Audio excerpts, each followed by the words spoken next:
and imagination and science fiction and all of those things, there's no opportunity to cop a plea or chop an axe or anything. Well, you're not going to be able to cop a plea or chop an axe because you're going to be obviously working so hard on the Twilight Zone that, in essence, for the time being and for the foreseeable future, you've given up on writing anything important for television, right? Yeah. Again, this is a semantic thing. Important for television, I don't know.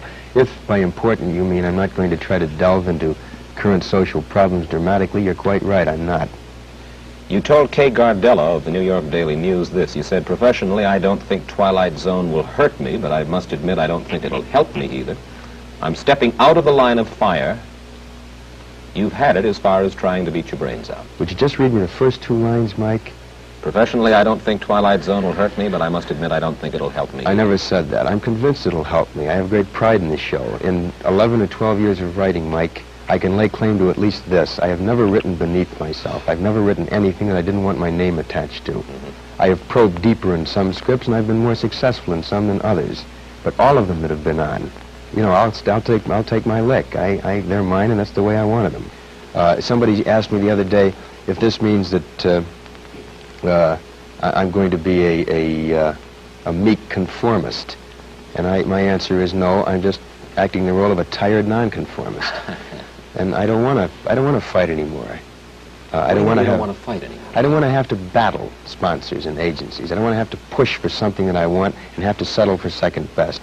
I don't want to have to compromise all the time, which in essence is what the television writer does if he wants to put on controversial themes. Well, then why do you stay in television? I stay in television because I think it's very possible to perform a function of providing adult, meaningful, exciting, challenging drama without dealing in controversy necessarily. This, of course, Mike, is not the best of all possible worlds. I am not suggesting that this is at the absolute millennium. I think it's criminal that we're not permitted to make dramatic note of social evils as they exist, of controversial themes as they are inherent in our society. I think it's ridiculous that drama, which by its very nature should make a comment on those things that affect our daily lives, is in the position, at least in terms of television drama, of not being able to take this stand. But these are the facts of life. This is the way it exists. And they can't look to me or Shaevsky or Rose or Gore Vidal or J.P. Miller or any of these guys as the precipitators of the big change. It's not for us to do it. Of course, Shaevsky got out of television. Yeah, he did. And I can't knock that. I think this takes a relative degree of guts to leave a medium that's made you as sociable, as a kind of a household name. Patty was the first guy to kind of lend stature to the television writer. Prior to Patty Shaevsky, most of us were considered to be two-headed hacks who worked around the clock and used boy-girl situations in any one of 5,000 different routine matters. But Patty gave us a stature. And I respect Patty's decision to leave. He felt that he wasn't satisfied with doing things half-best. Do you think you could make it outside of television? Me? Yeah. I'm not sure I could. And I suppose this is an admission of a kind of weakness, or at least a sense of insecurity on my part. I've never had a Broadway play produced. What few motion pictures I've written have been somewhat less than spectacular. And I suppose I stay in the medium partly as an admission of I want to stay in the womb. This is the medium I understand. These are the tools and techniques that I've been versed in for many years. Maybe I don't want to, get stuck up on the board and get shot at with darts in a Broadway play when I'm not sure I'm prepared for it. But Patty was willing to take the chance. Gore Vidal writes novels. Bob Arthur did Broadway. What about you and novels? Ultimately, I'd love to write a novel, and I think next year I'll start my play. Requiem was under option. It was written as a play, and I gave them their money back, and I want to do it over again. But I stay in the medium also because I happen to like the medium.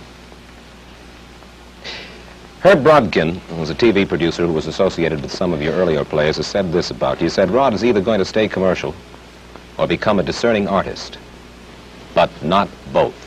I remember the quote. He gave it to Gilbert Milstein when Milstein was doing a profile on me in the New York Times. I didn't understand it at the time. I failed to achieve any degree of understanding in the ensuing years, which are 3 in number. I presume Herb means that inherently you cannot be commercial and artistic. You cannot be commercial and quality. You cannot be commercial concurrent with having a preoccupation with the level of storytelling that you want to achieve.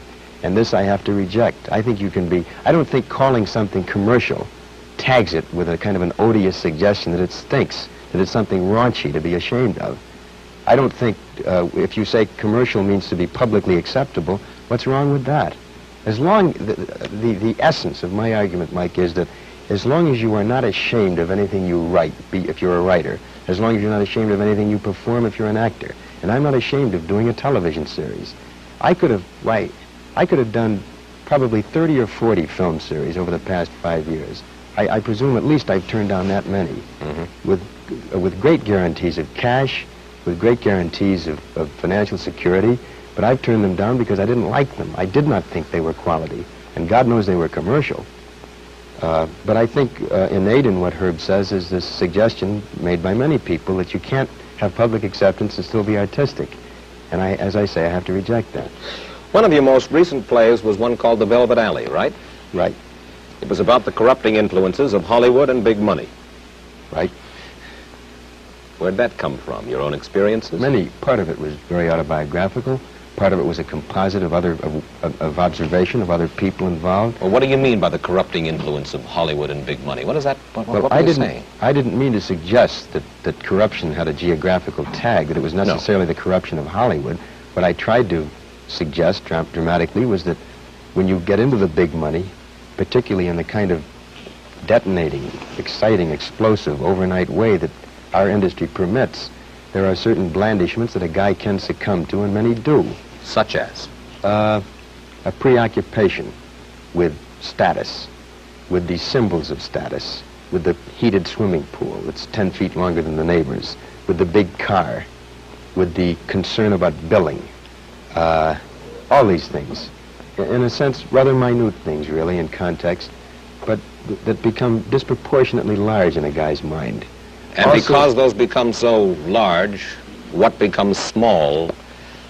I think probably the really valuable things. And I know this sounds corny and sort of buckwheatish to say that things like having a family, being concerned with raising children, being concerned with where they go to school, being concerned with a good marital relationship, all these things I think are of the essence. Unfortunately, and the problem, as I tried to dramatize in The Velvet Alley, was that the guy who makes a success is immediately assailed by everybody.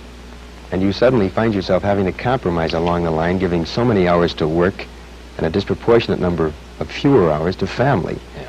And this is inherent in our business. How many hours a day do you work right now as executive producer and or writer on? 12 to 14 hours a day.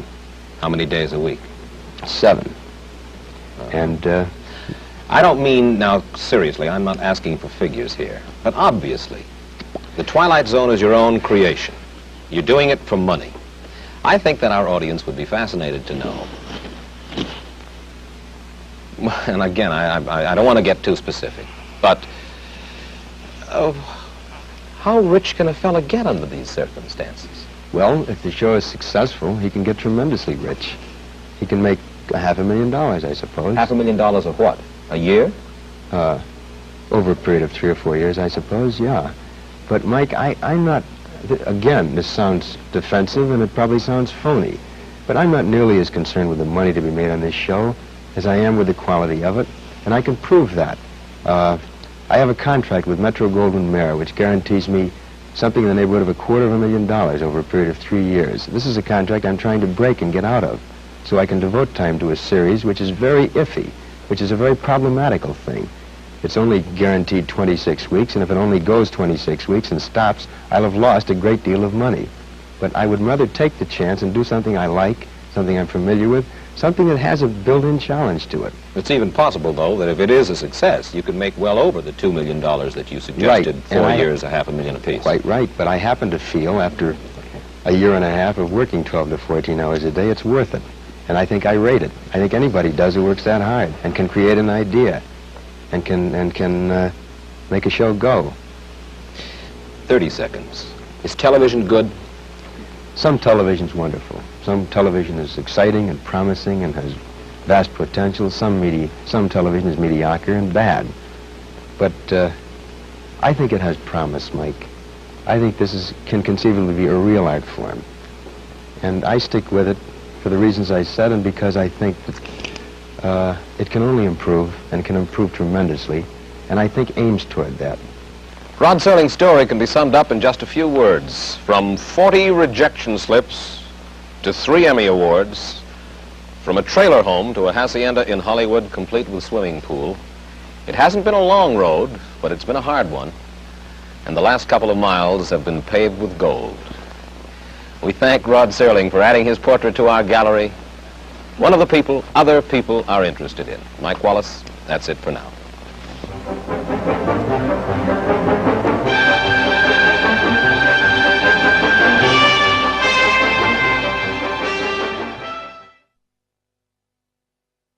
The answer is no. I'm just acting the role of a tired nonconformist, and I don't want to fight anymore. I don't want to fight anymore. I don't want to have to battle sponsors and agencies. I don't want to have to push for something that I want and have to settle for second best. I don't want to have to compromise all the time, which in essence is what the television writer does if he wants an imagination and science fiction and all of those things. There's no opportunity to cop a plea or chop an axe or anything. Well, you're not going to be able to cop a plea or chop an axe because you're going to be obviously working so hard on the Twilight Zone that, in essence, for the time being and for the foreseeable, I'm stepping out of the line of fire. You've had it as far as trying to beat your brains out. Would you just read me the first 2 lines, Mike? Professionally, I don't think Twilight Zone will hurt me, but I must admit I don't think it'll help me. I never said that. I'm convinced it'll help me. I have great pride in the show. In 11 or 12 years of writing, Mike, I can lay claim to at least this. I have never written beneath myself. I've never written... Foreseeable future, you've given up on writing anything important for television, right? Yeah. Again, this is a semantic thing. Important for television, I don't know. If by important you mean I'm not going to try to delve into current social problems dramatically, you're quite right. I'm not. You told Kay Gardella of the New York Daily News this. You said, professionally, I don't think Twilight Zone will hurt me, but I must admit I don't think it'll help me. Anything that I didn't want my name attached to. I have probed deeper in some scripts, and I've been more successful in some than others. But all of them that have been on, you know, I'll take my lick. They're mine, and that's the way I wanted them. Somebody asked me the other day if this means that I'm going to be a meek conformist, and my answer